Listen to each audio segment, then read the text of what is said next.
so these are the LEDs that I'm going to be using for the bumper.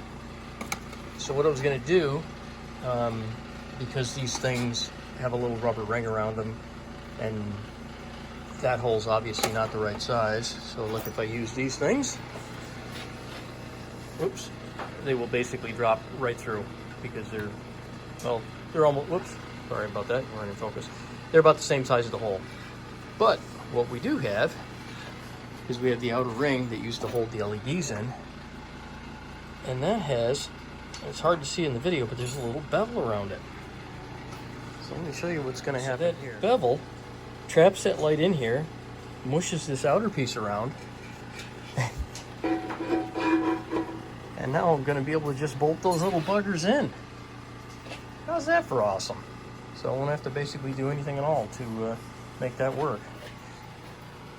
They blink a little bit faster because being LEDs, you already have the one light up here that blinks.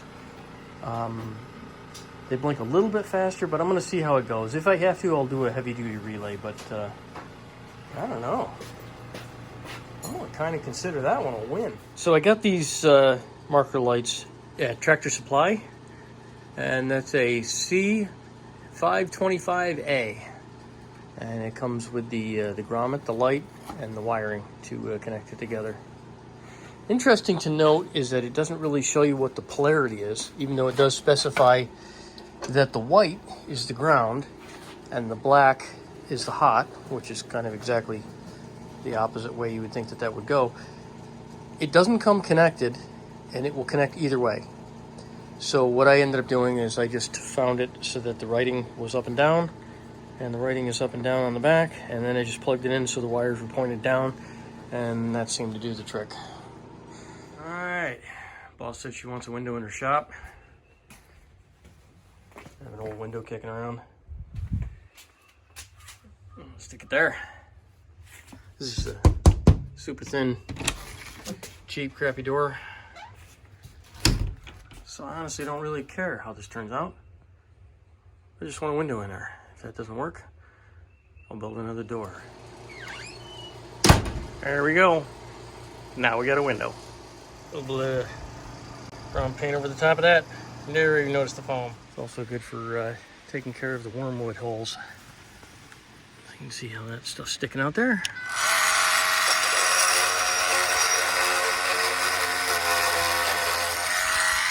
There we go. Problem solved. Okay, so Mary's going to show you what her favorite hammer is. Tap, tap, tap, tap, tap, tap, tap. I'm framing this piece in lead, so I do a lot of... So this hammer was done by a friend of mine. Oh, you didn't do that? No, I didn't do that. Dan Burdick did this when he was in high school. Well, he did a great job. He got around making bullets back in the day by making hammers on the lathe. So, yeah, that right there. Very cool. That's older than your kid. That's, yeah, by a lot. I just cut a couple of pieces of metal up here, some fairly thick stuff. So this is the top. I don't want this tube being open in the top so all the sand and stuff can come in. I will probably leave this open, at least to a degree. I'll clean these welds up a little bit more, but I'll leave this open so anything that does get in there can get back out. But this here, I need to close. So I'm going to take some of this random metal that I've got here, and I will chop that off. Alright, so if I bring the saw down and I put this on that lower edge, that should be pretty darn close. Let me try it again. Yeah, that's right about on that line, but I'm going to have to hold it. I'm going to need both hands. This ought to be okay, so that it's going to fit right in that slot fine, no problem. I just have to cut it to length. Okay.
Yeah, that'll do it.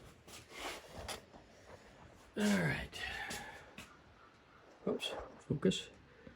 So that little piece will fill that hole, and that will be that.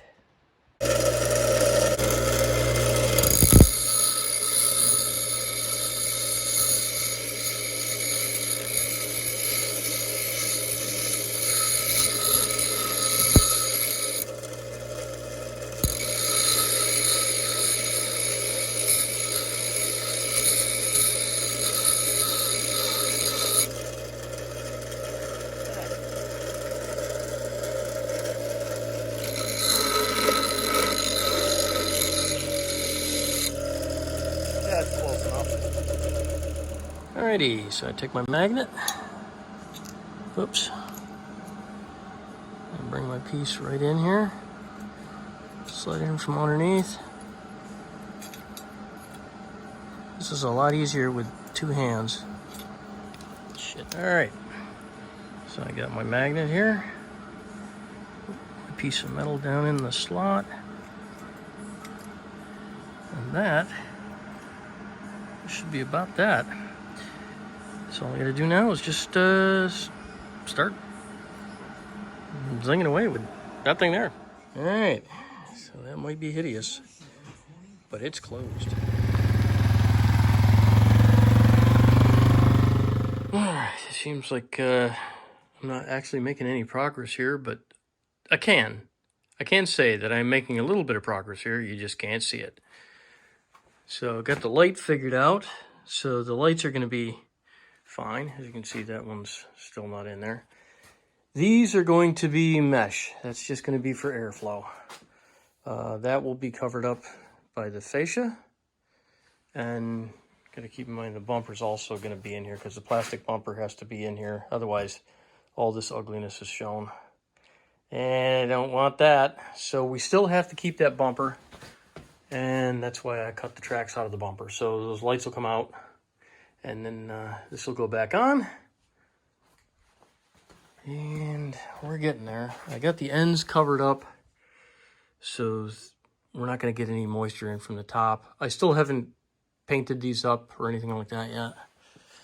I reinforced them again. Did a little bit more welding. Then we get some more brackets on there. But we are getting there. It's just going little by little. And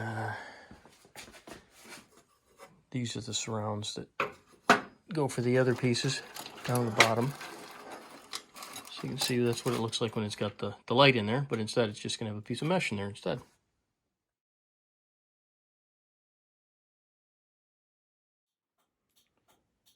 Alright, so I just basically stuck the wires together on this just to take a quick look at it. I think that's going to do just fine. It's an interesting side benefit. You can see this from the side too. It does stick out a little bit, which I'm not super worried about because, yeah, once you get the rings and everything on here. Let me show you. All right, so there it is with the ring on there. You see the ring sticks out farther than the light, so even if I was to smack into something directly, I don't think it's really going to bother the light. Plus, the light is in a rubber mount anyways inside of this thing. I got to put all the bolts around in that right there. But anyways, it works. Just a little bit more to do.